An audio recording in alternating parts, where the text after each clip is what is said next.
Abre a tua Bíblia comigo, querido, no Evangelho de Lucas, capítulo 24, versículo 13. Há um mover de cura nesta noite.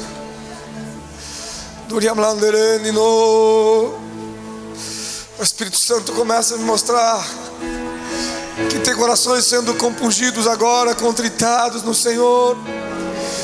Tem corações sendo sarados agora de mágoas, de feridas.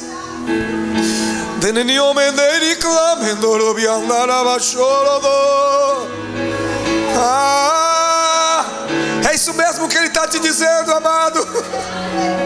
É isso mesmo, minha irmã, que o Senhor está te dizendo. É Ele que sara toda a tua ferida nesta noite. É Ele que vem com consolo, com conforto.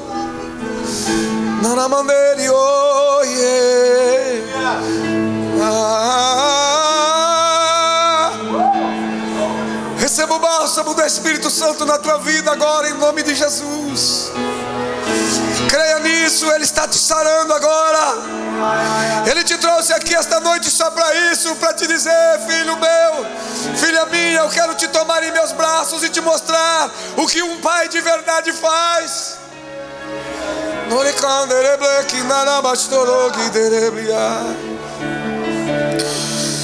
Ele te diz: uma vez mais eu quero me mostrar para você. Uma vez mais eu quero estabelecer comunhão contigo.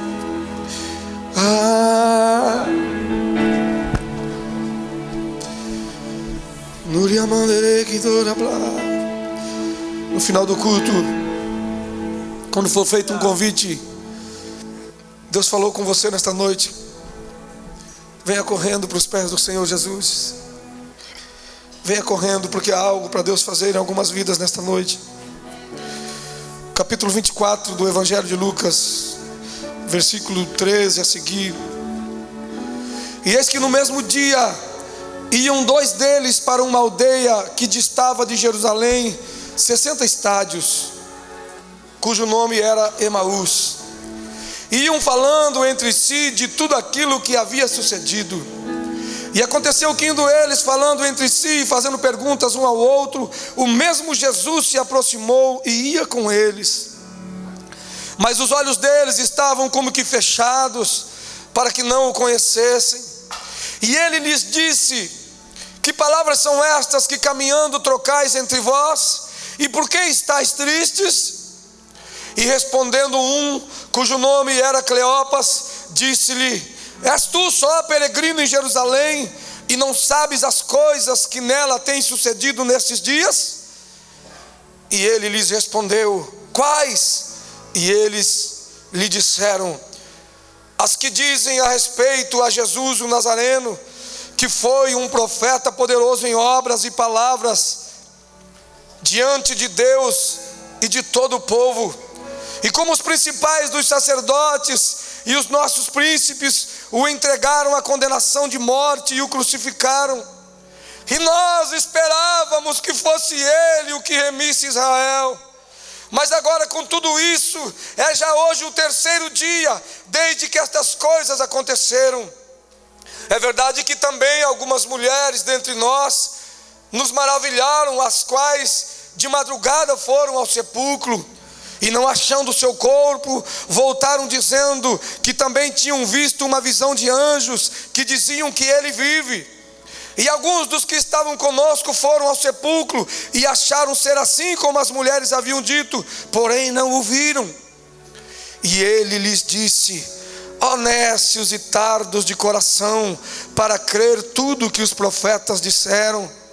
Porventura não convinha que o Cristo padecesse essas coisas e entrasse na sua glória?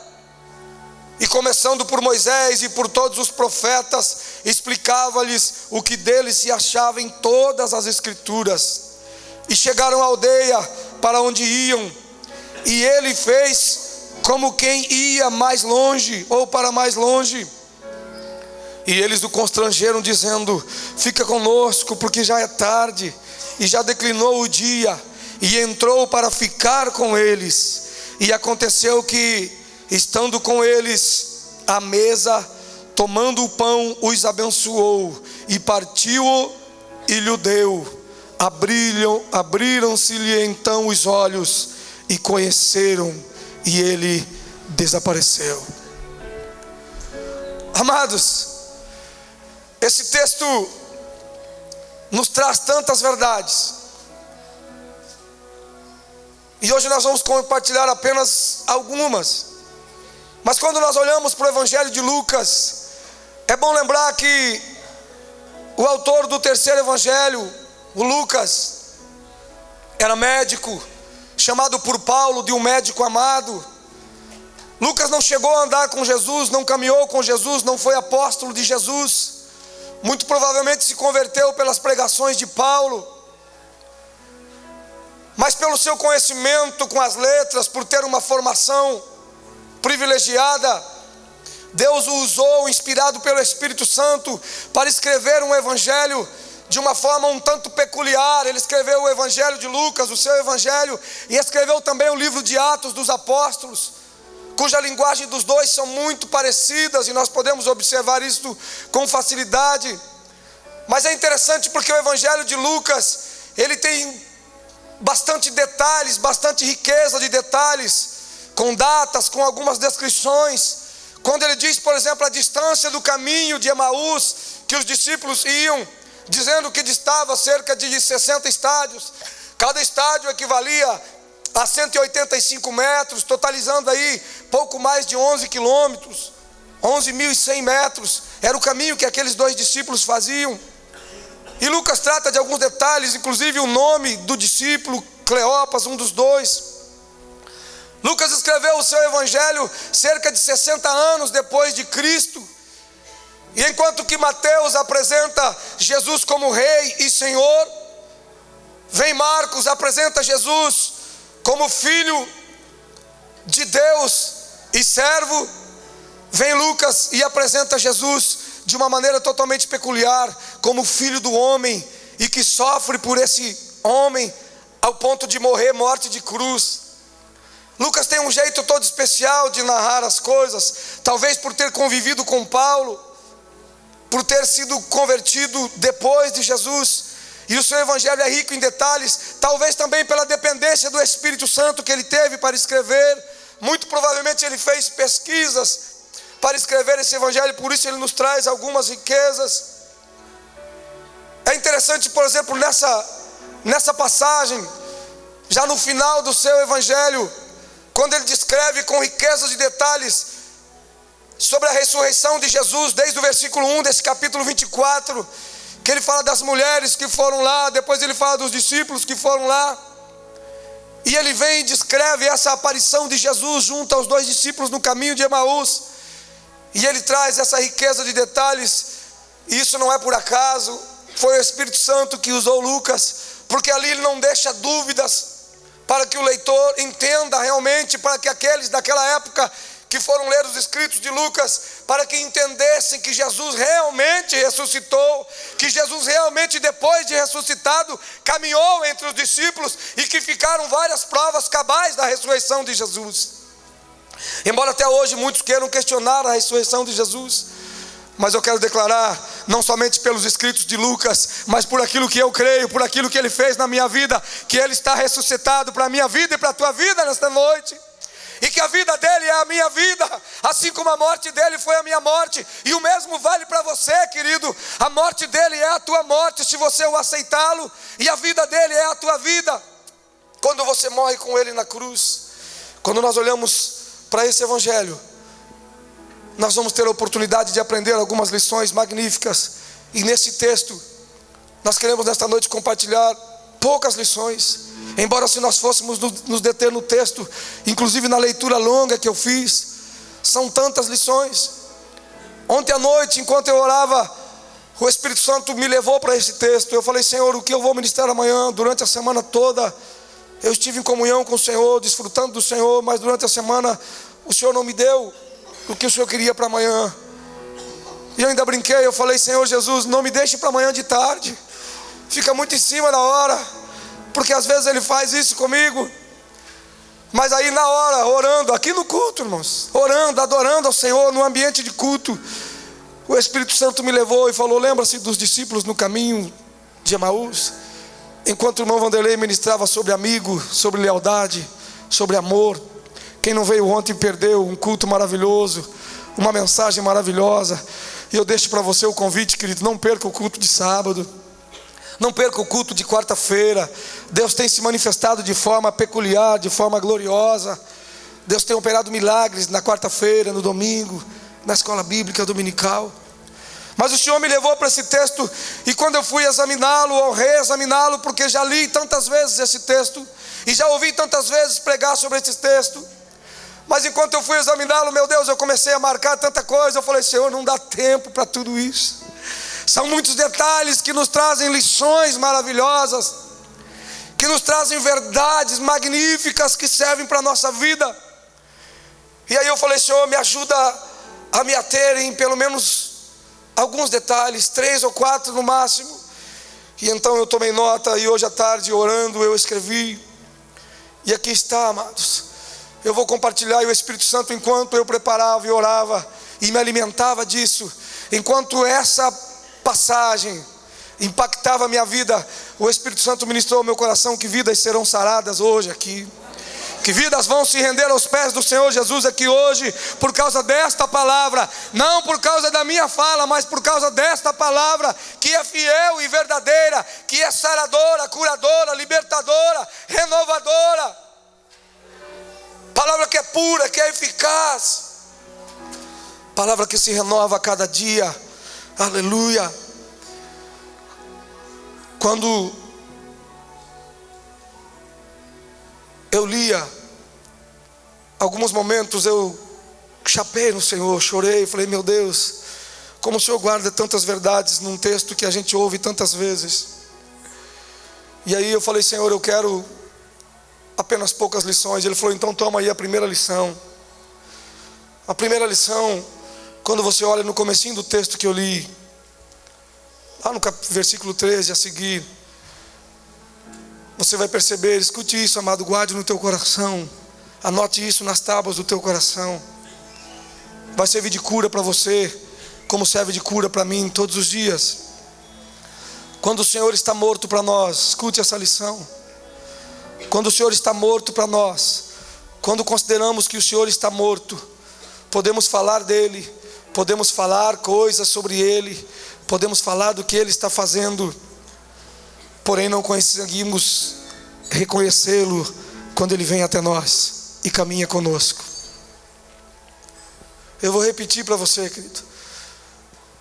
Quando consideramos que o Senhor está morto em nós, quando o Cristo em nós, esperança da glória, já está sufocado e morto, nós podemos falar sobre ele, podemos falar sobre os seus milagres, mas não conseguimos reconhecê-lo quando ele vem e caminha conosco. E por isso sofremos tantos.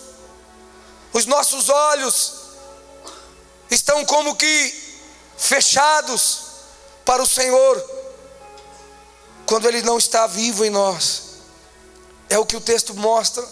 Se nós olharmos aqui, os discípulos viviam um momento muito difícil. Os discípulos estavam caminhando com medo de tudo e com medo de todos.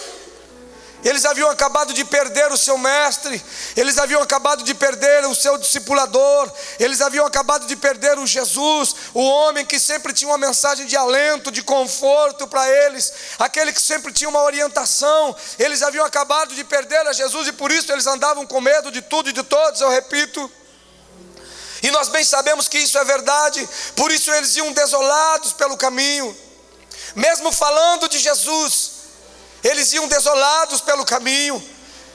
Mesmo falando dos milagres de Jesus, eles iam desolados pelo caminho, tristes. Mas é interessante observar que, não obstante a isso tudo ser verdade, Jesus havia morrido, eles estavam sem Jesus, as promessas parece que tinham se acabado todas. Mas não obstante a essa situação adversa, haviam promessas, desde os profetas até o próprio Senhor Jesus, que havia dito para eles, durante pelo menos 3 anos e meio, que ele haveria de ressuscitar no 3º dia, que ele não ficaria na sepultura.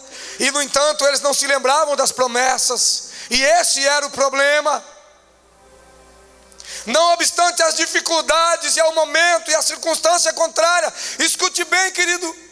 Não obstante a situação que eles viviam de medo, de perigo, de desolação, de perda, de desamparo, de abandono, havia também promessa fiel e verdadeira de que Jesus iria ressurgir dos mortos, porque o seu reino é eterno, não é deste mundo. Mas eles não se lembravam disso. Quantas vezes, amados, quantas vezes nós nos encontramos nessa situação? Quantas vezes nós estamos seguindo o nosso caminho? Quantas vezes nós andamos falando de Jesus? Quantas vezes nós falamos dos milagres de Jesus, de tudo que Ele fez, de tudo que Ele está fazendo, da igreja que está crescendo, da obra de Deus na cidade de Foz do Iguaçu que cresce, da obra de Deus que cresce no mundo, daquele testemunho que o Jackson deu agora há pouco. Mas nos sentimos sem Ele. E eu ministro nesta noite a corações que estão se sentindo exatamente assim. Nos sentimos sem a presença dEle. Embora saibamos das promessas, embora nos lembremos de tudo que Ele fez, acabamos não nos lembrando das promessas. Mas o que é interessante é que, como eu gosto de dizer, Ele sempre vem. Não somos nós que o chamamos para o nosso caminho, não somos nós que o atraímos. Quando estamos caminhando em nosso caminho, Ele sempre vem. Ele dá um jeito de vir. E eu quero profetizar para a tua vida que nesta noite Ele veio. E Ele quer caminhar contigo. E Ele quer falar contigo. Não importa como é que você está. Quem sabe o teu coração está pior do que estava os dos discípulos. Quem sabe você não acha alegria aí dentro. Quem sabe o Cristo em nós, esperança da glória, para você se foi. Porque parece que não tem mais jeito. Tudo se foi. Sinta nesse momento alguém que começa a caminhar com você. Sinta as palavras do Senhor Jesus caminhando com você e falando com você agora. Ah, queridos, nós precisamos entender que Ele sempre vem. Nós precisamos crer que Ele veio.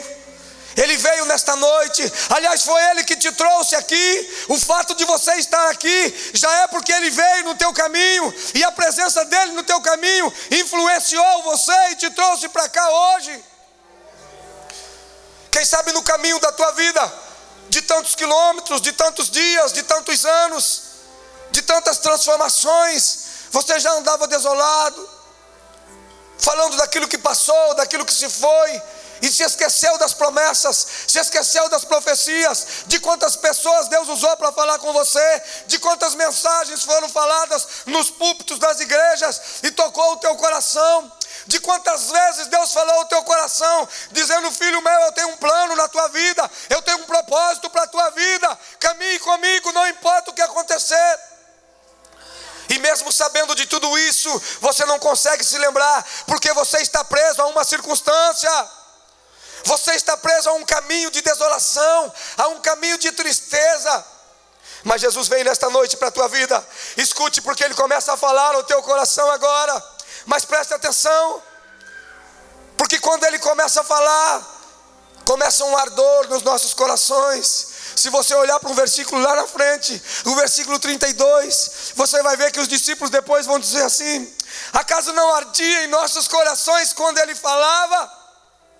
Então escute, preste atenção ao teu coração, que começa a queimar agora. Não é por causa da minha pregação, da minha voz, não é por causa desse som tão bom que vai até onde você está, não. É porque a voz do Espírito Santo, é o Senhor Jesus que entrou no teu caminho. Mesmo que você não o tenha convidado, mesmo que você não acreditava mais que Ele viesse, Ele entrou no teu caminho nesta noite, e Ele começa a falar ao teu coração.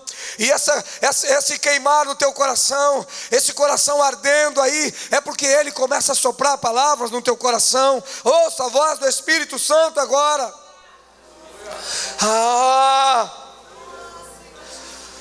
Mas escute, querido, além do coração queimar, quando é Jesus que fala, Ele vai ter algumas perguntas que Ele vai sempre nos fazer. É interessante porque Ele vai sempre fazer uma pergunta. Aqui Ele faz duas perguntas para os dois discípulos. E eu gosto de entender que Jesus faz perguntas porque Ele não responde às nossas perguntas. mas Ele reage às nossas respostas. Nós ficamos às vezes questionando Deus, perguntando tanta coisa para Deus, e Ele não responde às nossas perguntas. Pelo contrário, Ele vai reagir às nossas respostas. Escute o que o Espírito Santo está te perguntando agora. Porque enquanto eu ministro a palavra dEle, Ele é fiel para cumpri-la, e Ele toca no teu coração, e Ele começa a te fazer indagações agora. Quem sabe indagações como esta que Ele fez para os 2 discípulos, quando Ele disse assim: do que é que vocês estão falando enquanto caminham? Primeira pergunta. E segunda pergunta: por que é que vocês estão tristes? E eu quero rapidamente meditar com você nessas 2 perguntas. São perguntas bem típicas que o Senhor tem para nós, porque essas 2 perguntas, elas encerram muitas coisas nas nossas vidas. Quem sabe o Espírito Santo chega agora para o meu coração, para o teu coração, e Ele diz assim: no caminho que você está caminhando, nessa tua viagem, para onde você está indo, do que é que você está falando? Você sabe do que está falando? Os 2 discípulos estavam falando de Jesus, mas eles estavam contando das derrotas que eles sentiam. Eles estavam falando das frustrações, que Jesus veio, mas que Jesus morreu, que os principais dos sacerdotes e os seus príncipes entregaram Jesus à morte. E a pergunta de Jesus é: do que é que vocês estão falando? E Jesus olha para nós hoje e pergunta assim: do que é que você tem falado? Você tem falado das minhas promessas da tua vida? Você tem falado daquilo que eu falei que vou fazer e que vou fazer mesmo? Ou você tem falado das tuas frustrações, das tuas perdas, das tuas indignações? Você tem reclamado dizendo: E a segunda pergunta que Ele fala: e por que é que vocês estão tristes? O Espírito Santo me manda te perguntar hoje: por que é que você está triste desse jeito? Por que é que você caminha triste? Do que é que você tem falado? Do que é que você tem reclamado? Do que é que você tem lamentado? Você sabe o que você está falando? Que palavras são estas que caminhando falais entre vós? E Ele olha para a igreja hoje e Ele pergunta: igreja, que palavras são estas que caminhando falais entre vós? Do que é que vós falais nesta noite? Como disse o Jackson, pastor, ontem eu me senti um cristão verdadeiro. Será que ao encontrarmos os nossos amigos, os nossos irmãos, nós podemos nos sentir cristãos verdadeiros?